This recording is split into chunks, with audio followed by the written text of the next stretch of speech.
Hey everyone, Jake Boyer here again. Welcome to the next episode of the series I've decided to call Movies You Should Be Watching. Before I start though, I'd like to take the time to plug my new short film I made, Annie96 is Typing. I made it in collaboration with two great people, Sarah Clauda and Jacob Rohrbach. They each have YouTube channels of their own, and you can click on either link here to see their videos. Sarah runs a pretty entertaining vlog series, and Jacob makes a regular series of creepypasta adaptations that are really well done. He and I have actually collaborated on some other projects that you'll probably see sometime soon, so I'll be sure to let you all know when those videos get released. Now then, I've got another list of 10 movies for you, so let's dive right in, shall we? The first movie for this list is the 2013 French romance movie Blue is the Warmest Color. I'm not a big fan of the romance genre, but I'm glad I decided to check this one out because it's easily one of the best movies I've seen all year. The film is based on the graphic novel of the same name, which follows a girl named Adele from adolescence into adulthood as she explores her sexuality and falls in love with a girl named Emma. The lead actresses, Léa Seydoux and Adele Exarchopoulos, do an amazing job in this film. Adele plays the part of the confused and emotional teen very, very well, and Léa has this way of making you smile every time you see her, which allows us to identify more with Adele and see why she's drawn to Léa's character. They were also the youngest artist to be awarded the Palme d'Or for this movie, and if you ask me, they definitely deserved it. The music, cinematography, and writing all come together beautifully, and while I haven't read the graphic novel this is based on, I've skimmed a few pages, and the way the movie is shot does mimic the source material close, so I'd recommend checking that out as well. I know I will. All of this being said, however, I feel like I need to give you guys a bit of a disclaimer here, so you guys aren't completely caught off guard like I was the first time I watched this. This movie has a lot of sex in it. Roughly 20 minutes of this movie's runtime is dedicated to some pretty revealing sex scenes, and that's mainly due to the difference in culture between the movies we as Americans are familiar with and what European audiences are used to. Their policies on nudity on TV and in movies are much more lenient, so they show a lot more during their sex scenes than Americans do. So if you decide to sit down with your significant other for a nice romantic night in, don't be surprised when all of a sudden you're witnessing lesbian sex up close and personal. That's not to say I disapprove of a lesbian couple in a movie. I'd still critique this aspect if the runtime of the sex scenes was kept the same and the characters were straight. Even the straight sex scene in the movie revealed more than I was used to and ran a little long. Side note, it also doesn't help that the actresses also thought the scenes ran a little long. We don't have very many mainstream lesbian movies in the United States, and the ones we are familiar with don't show this much. So I wanted to give you guys a fair warning so you're not as surprised as I was when they suddenly cut to it. Anyway, Blue's the Warmest Color is one of the best romantic movies I've seen in a long time, and if you can get past the 3-hour runtime, I highly recommend checking this one out. Sartre, en fait, il a fait une petite révolution intellectuelle qui a eu pour mérite de libérer toute une génération. Faire qu'on peut décider soi-même de sa vie sans aucun principe supérieur. Moi, j'étais hyper Sartre dans mes années lycée. C'est vrai? Ouais. Ça me faisait du bien. Surtout dans l'affirmation de ma liberté et de mes propres valeurs. Tu vois. Et puis aussi son exigence dans l'engagement. J'adhère complètement. Ouais, c'est un peu comme Bob Marley, quoi. Ouais. Presque. Je sais pas, je suis pas sûre. Moi, je suis presque sûre. Bah, les idées, elles se rejoignent un peu. Tu vois le son Get Up, Stand Up? Bah ouais, je vois. Bah, je trouve qu'il est engagé. Ouais, c'est vrai. C'est pareil que Sartre. C'est un peu un philosophe, c'est un prophète, c'est la même chose. En tout cas, j'espère que tu voudras bien m'aider pour mes dissertes de philo, parce que t'as l'air... Bah écoute, quand tu veux. Next up, we have the 2010 documentary Exporting Raymond. The film follows TV producer and writer Phil Rosenthal as he attempts to recreate his hit series Everybody Loves Raymond for a Russian audience. Given the background on what this movie is about, I knew I was going to be in for a very funny experience, but I grossly underestimated it. Seriously though, I know Phil Rosenthal is basically the real-life Raymond, but if he ever decided to act in a show of his own, he'd knock it out of the park. It's very fascinating to see how the view of comedy differs between culture, and the filmmakers did a great job in highlighting this. As a fan of Everybody Loves Raymond, it was interesting to see some of my favorite scenes recreated by other actors of completely different backgrounds, as well as see how the production differed between shows. And apparently, the Russian adaptation was actually fairly successful. It ran for over 10 seasons. This movie also serves as a fantastic way of showcasing how TV shows are created from conception to production, which is something I don't think is talked about very much. Overall, Exporting Raymond is really funny and is a must-see for fans of the American show. Everything from the costumes, sets, hair, makeup should be 100% believable. Because I think the idea is for the show to be as relatable as it can be to regular people. Просто как бы вносить в массы какое-то понятие. Understand more about clothes and fashion and style.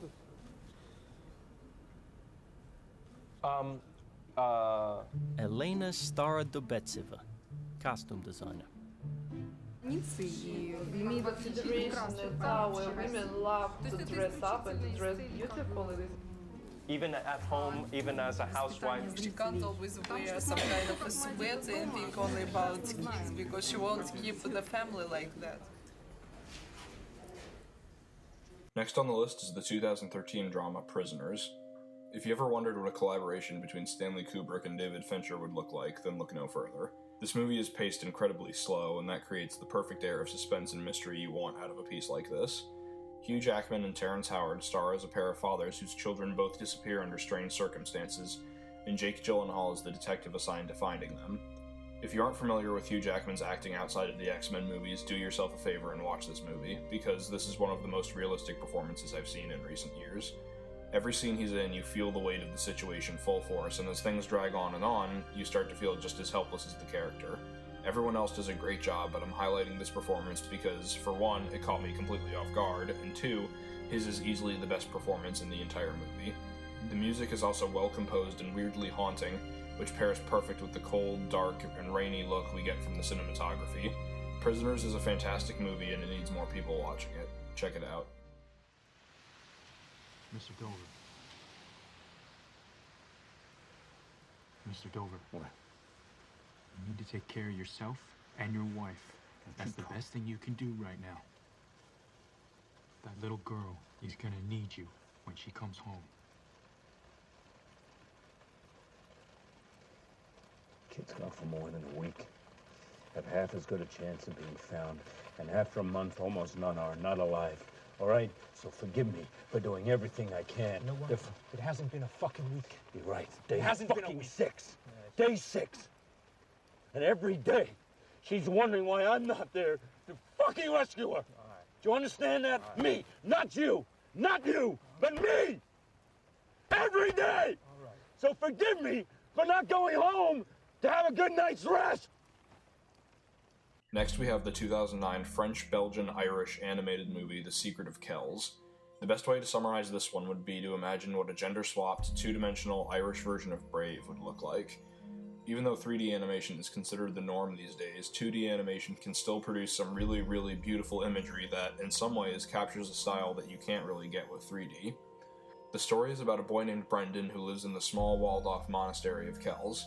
While his uncle and the rest of the community live in constant fear of Viking invasion, Brendan is fascinated with the outside world and wishes to explore it in order to help a monk named Aidan complete what is supposed to be the legendary Book of Kells. While I'll admit some of the plot is the same old we're all used to, like the young child who isn't content with his life, or the cold-hearted adult who doesn't agree with the protagonist's dreams, etc., there's still enough originality to keep you entertained, and the animation, like I said, is gorgeous. If you have children and they're tired of waiting for the new Disney Pixar flick, pop this one in for them. What is ink? It's for the book, for making pictures. Liquid color. You put it on pages.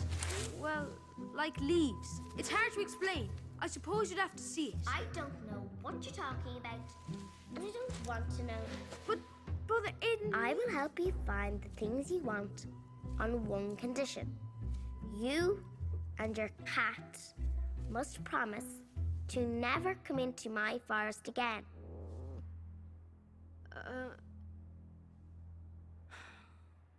All right, then. We promise. Come on, then. I'll ask the forest where they are. The next film is the 2014 musical comedy Frank. It's hard to decide what to say about this one. I found it by accident when my roommate and I were scrolling through Netflix, and after watching it, neither of us really knew what to think. But upon reflection, I think it's a very refreshing and original flick.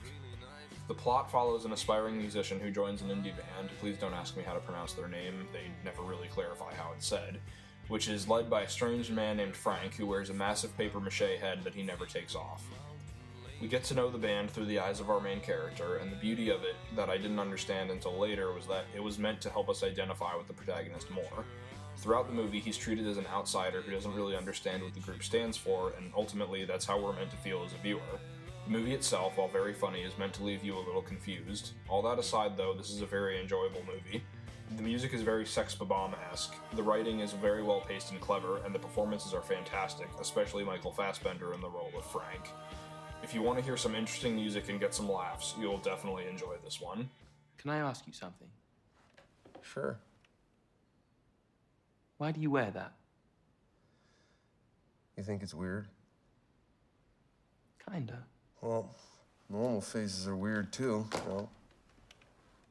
The way they're smooth, smooth, smooth, and then, you know, all bumpy and holes. I mean, what are eyes like? It's like a science fiction movie. Don't get me started on lips.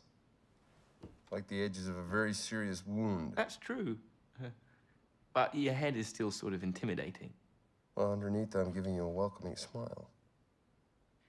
Would it help if I said my facial expressions out loud? Well, maybe. Welcoming smile. Next is the 2009 British thriller Exam. If you ever wondered what Reservoir Dogs and Gattaca would look like if you blended them together, then look no further.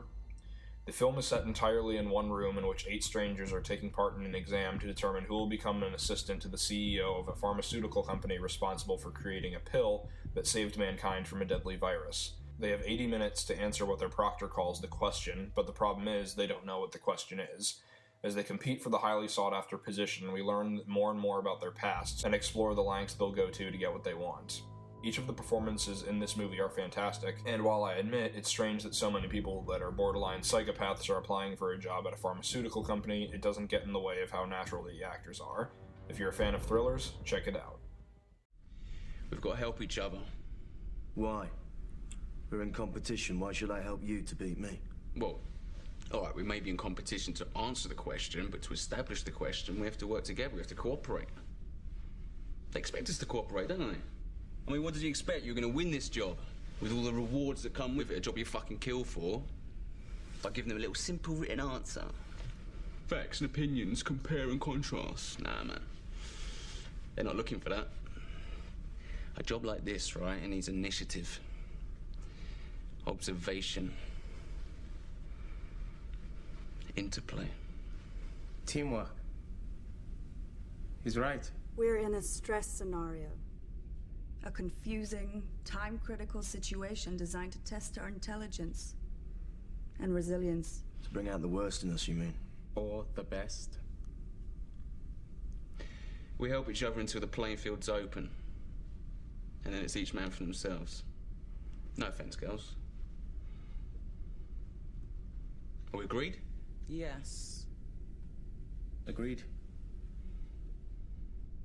Next, we have the 1996 family drama Fly Away Home. The movie follows a young girl named Amy who loses her mom in a car crash and ends up moving back in with her eccentric father, who prides himself on inventing strange pieces of art. She has trouble adapting to her new life, but when she finds newly hatched geese who need a mother, she takes on the responsibility. But when winter comes and they need to migrate, her father comes up with a plan to teach them to do what their new mother can't. I'm a big fan of Jeff Daniels, and he does a fantastic job as a struggling father trying to ease his way back into his daughter's life, and Anna Paquin does a great job as the emotionally damaged teen. And before any of you complain about how ridiculous you think the plot is, let me ask this question. If we can have a movie about a pig who becomes a sheepdog, why can't we have a movie about a girl teaching geese to fly? If you're looking for an overlooked kids movie that most anyone can enjoy, check this one out. Journey will take 4 days of good weather, 30 nautical miles to Lake Ontario, and then 30 more across the lake to the US of A. Now, 65 miles further on is rendezvous number 1 at a farm just outside of Franklinville, New York. On day 2, we're going to Pennsylvania and across the Appalachian Mountains, 120 miles to rendezvous number 2. On day 3, we fly over Maryland, just east of Baltimore, and then south across the Potomac to the lowlands of Virginia. On day 4, we go along the lower Chesapeake Bay to the little town of New Hope. From there, it's just 10 more miles to Valhalla. How are they doing? They're pending really hard after 20 miles. I really don't think they can go 150 miles a day. Well, they've got it in them somewhere. I mean, the wild ones, they go 1,000 miles at a shot. They're a little thinner afterwards, but... I think we got to go earlier than that.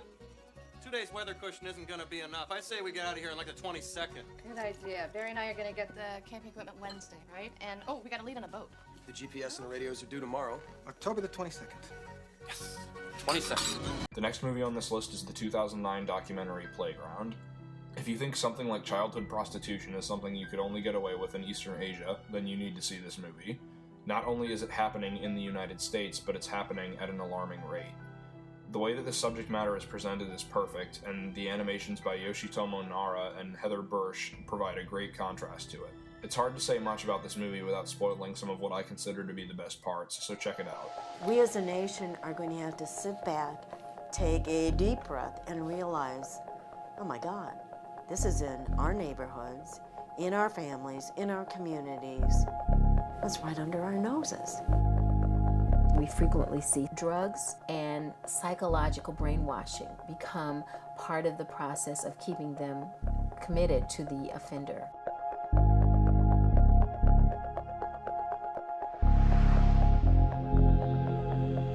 Men will actually fly into Atlanta, get on the internet, say, I want a boy who has no hair on his head, no hair anywhere, I want him to look like he's 13, I want him to be no taller than 5'2", order it, show up here, have sex, and be gone.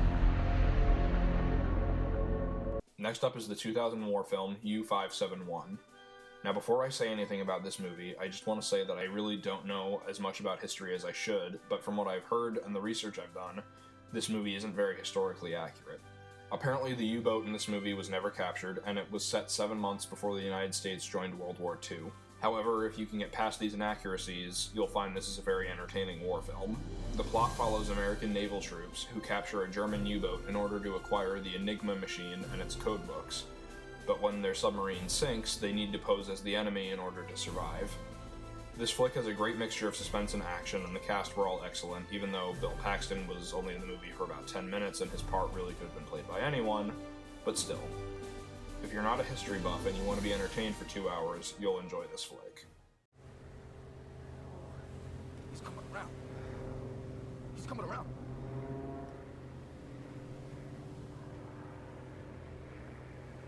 He's attacking. For Christ's sake, Rabbit, do something. Only shut up, Rabbit. Ignore him. Do something.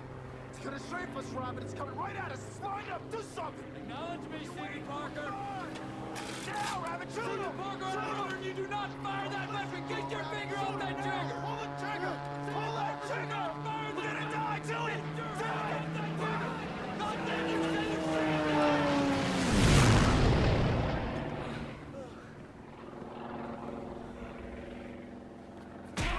What the hell are you doing, huh? This is not a goddamn democracy. And finally, the last movie for this list is the 2012 Danish drama The Hunt. The movie follows a kindergarten teacher named Lucas who is accused of being a pedophile based on a rumor, and the movie follows his life as everyone around him shuns him. It's movies like this that make me wish that more people were aware of foreign releases, because even though this movie was nominated at the 86th Oscars, it makes you wonder what other great foreign movies are out there that we aren't seeing. Mads Mikkelsen is surprisingly well cast as the everyman character, as well as Thomas Bo Larsen as the father of the child Lucas is accused of sexually abusing. If you've ever wondered how easy word of mouth can affect the world around you, then you should watch this movie.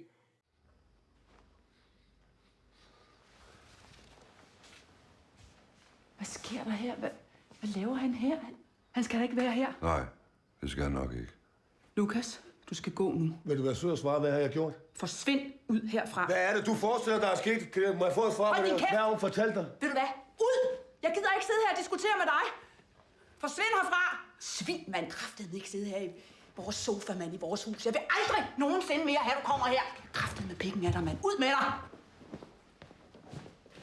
Hey, Lukas.